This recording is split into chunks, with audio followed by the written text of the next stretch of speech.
had a really good sleep tonight and I'm feeling good today, except I was feeling a little bit like, what do I do with myself? And interestingly enough, I just spent some time organizing my audio video playlists. Went to YouTube, kept them unlisted, and then used an application called YouTube to MP3 to extract just the audios from the videos, and I paid $10 for a year to get the faster speed download of that because I have about 270 videos, but I was doing just a few of them, just the ones since I left for California, so maybe about 80 videos. And then I bought 6 months of the browser-based application called Tunes to Tube, which takes any audio you have and then adds just a picture and has one picture the whole time. So it's a way to upload audios without having to add actual video to them, and it's a lot faster. So that way I have a video version of my videos on YouTube and then an audio only. And I'm thinking that I might release the audio version first and see if there's any kind of response before I put the videos out there. I don't know. It doesn't really matter. I'm just sort of having both as an option.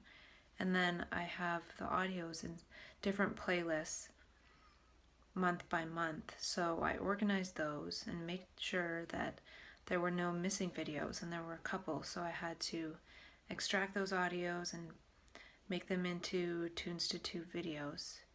So that's organized. And then I'll probably just put maybe one ad at the beginning of each video, since they're really long videos. So to watch a really long video and have to watch a few seconds of one ad is not that big of a deal. And then maybe at some point I'll just take that off, but it could just be an experiment to see if it's even worth having it on there at all, and it's something I could take off really quickly. And I made the mistake of leaving this setting on YouTube Capture when I uploaded my videos through the YouTube Capture app from my phone, and it corrects the stabilization and the color, and that's kind of good when the video is actually moving. But a lot of my videos, most of them, especially the ones in the beginning, I'm just sitting there and the phone is stationary, the camera is stationary. So I'm going to go through and try to remove those enhancements. It just takes a while to click on like 200 videos and do that. But they look a little bit dumb when my head stays still and the background's kind of warping. So I'll probably take the time to do that since I have some time. And my iPhone gave me the warning that after the next update, YouTube Capture won't work anymore. So I need to keep that in mind, because if it doesn't work, the iPhone will only upload videos to YouTube of 15 minutes in length, as far as I know. So from now on, perhaps I should keep my videos to under 15 minutes and just use the iPhone photo app to send them to YouTube. And all the audios that I extracted aren't really in proper order. Before I left for California, I downloaded a backup of all my videos and I put the video number in front of it. So I might do that with the audios and keep it organized, because at some point I might upload them to SoundCloud as well, because I figured out how to have my SoundCloud channel as something listed in iTunes too. And this is just kind of fun to figure out. It's not like I'm doing all this because I want it to be this big thing. It's more using this content that I've created to explore different ways of sharing it on different platforms. So in a way, it could be a way to see what works best. And I was watching Steve Pavlina's videos, and he did 30 days of videos and 30-day water fast. And he only got about 1,000 to 2,000 views a video, in a short while, which is good, but he talks about how videoing really isn't that much of his medium.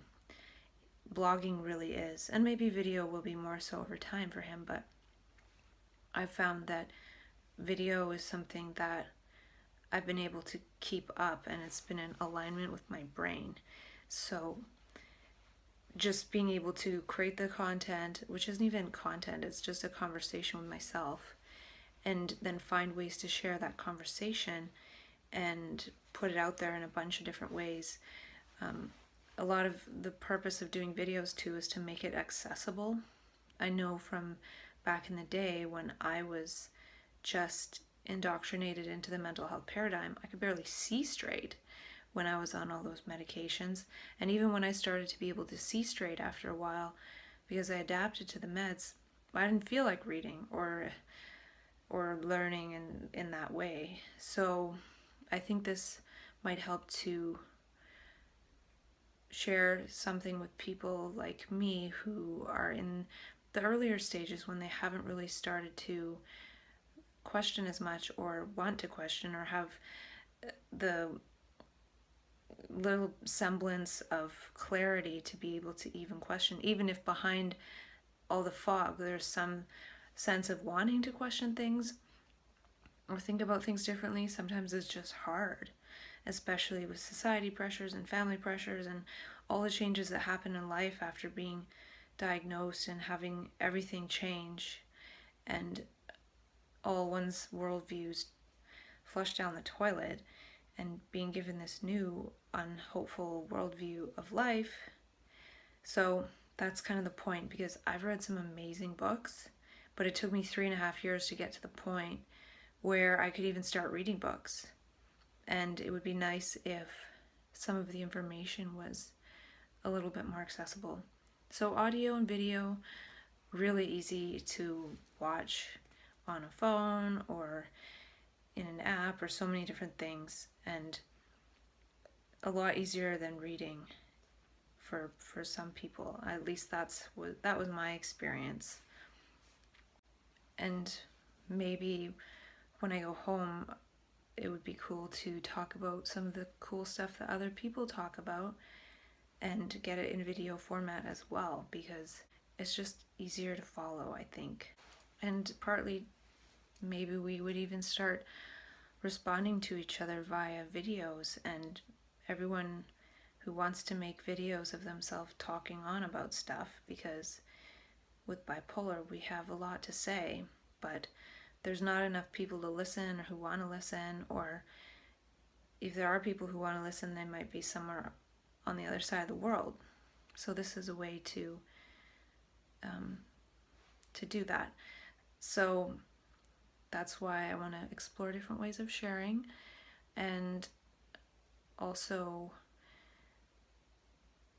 it's kind of cool that my brain seems to be focusing a little bit more. Like, I just sat down at my computer and started working on this. I didn't think, oh, today I have on my to-do list, I need to do this. But I just sat down and started doing it, and I got some stuff done, and then I also saw some things I could do next.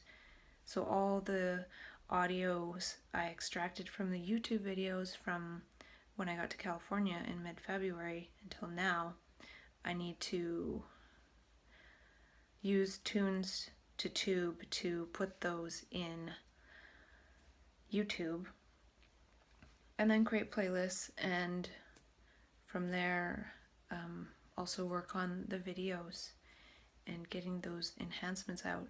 And then I need to add tags and some kind of description, and maybe listen to some of it to see if I need to add what the heck I'm talking about. I don't know. That could take a long time, so we'll see what happens. I really am not good at finding the words to describe what it's all about, but I think that'll be more clear when I do or do not end up coming off meds. And one of my friends is coming to visit me next weekend, and she is one of the people that's on my list of people who agreed to come save me and rescue me in California if something were to go awry. And so it feels kind of weird that she's coming to visit me, almost like, will I fail at coming off meds because she's coming? And is it really the universe organizing itself around her coming to get me, to bring me back home because something's going to go wrong? Is it like a premonition in terms of somebody coming here to see me? So it feels a little bit like, I don't know, it feels like I will take my last dose of medication on Thursday night next week. So I'll be kind of medicated on Friday still, for sure. But my friend arrives Friday night. And so Saturday and Sunday, I won't be taking any meds for the first 2 days, and she'll be here. So it'll be like my old world at home coming and meeting this new world in California and wanting to be like, yay, celebrating being off meds, yet feeling almost a little bit like guilty, like I did something wrong and I have something to hide because nobody knows that I'm doing this, except for maybe 1 or 2 people who don't know me from the past. So, and then another one of my friends is coming to visit the week after or the week after that or something, and she's the other person that was on my list of people to come and rescue me. So it's almost like right after I come off my meds, there's 2 opportunities for my friends to rescue me from here. But they're just coming to see me, but it feels energetically strange. I don't know, like, I wonder if something will be created subconsciously and get messed up. I feel like I should just like take it easy after I finish coming off meds, but I feel like I need to play it cool when my friend arrives and not be like, I just came off meds, or I don't know, it just feels strange. And I got the vitamin C, the lipospheric vitamin C, in the mail today. I got the notification, but I don't have it in my hand right now. It's still in the mailbox, I think. And it comes in packets, and Hardy Nutritional said take it if you have withdrawal effects. But I might take one today because I just went down in my dose 1/8 last night. And that was the first night of that. I slept really well. I'm feeling more calm, and I'm feeling sort of serene inside. And I fell asleep, just feeling more focused today, being able to do some of the stuff. If I go back home and I've gotten all this stuff that I've created organized, then that's a good thing. If I'm also in good physical shape and I'm starting to eat healthy again, that's an extra good thing. But having this stuff organized would be awesome to doing this for the last year. So it'll be a milestone when I come off the meds next Friday, and then it'll be a 1-year milestone when June 20th hits. That'll be the 1 year of doing this. So if by the 1 year point I have it all somewhat organized, then at that point I can decide if I want to keep doing so many self-dialogue videos or just do an update here and there. And I've noticed with most of my self-dialogue the last week or 2, it's kind of like blah, blah, blah. Because I made these notes maybe a month or 2 ago. Probably 2. So there's not that much energy behind it, but I'm just going through it anyway to feel kind of complete. If I finish this notebook, I'll feel sort of complete with it. So if I do that by June 20th and I'm organized by June 20th, that will be a time to reevaluate what I want to do with this and how I want to do the videos going forward, and if I want to do them. I might do updates based on being off meds, and then when I'm at home, I really do want to live what I've been saying. And I thought I'd be living what I'm saying in California, but not having access to a vehicle for most of the time, and then also just laying low to come off the meds, using the peace and quiet and being away from everyone and everything as an opportunity to come off the meds, instead of an opportunity to embody what I've been saying to myself. And I think it could be more powerful when I get home, if I'm off the meds, to then embody what I've been saying to myself as someone not on medication. And that to me sounds cool, and that's what I hope the window from June 20th to September 11th can be. And then after that I might just stop, or I don't know. And watching Steve Pavlina's video talking about that book, The One Thing, really made me realize that this has been my one thing. And so this last month window that I have, I want to use that time to focus on really understanding, well, this has been my one thing, so get it organized and wrap it up, and then decide if there's going to be a different one thing in the next year.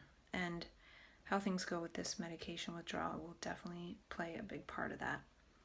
And I'm going to stop now because I'm at 17 minutes and 45 seconds, 46, 47, 48, and when I edit it, I'll probably be at 15 minutes, and I should do that because of the whole upload thingamajiggy. I don't know if I want to get that done.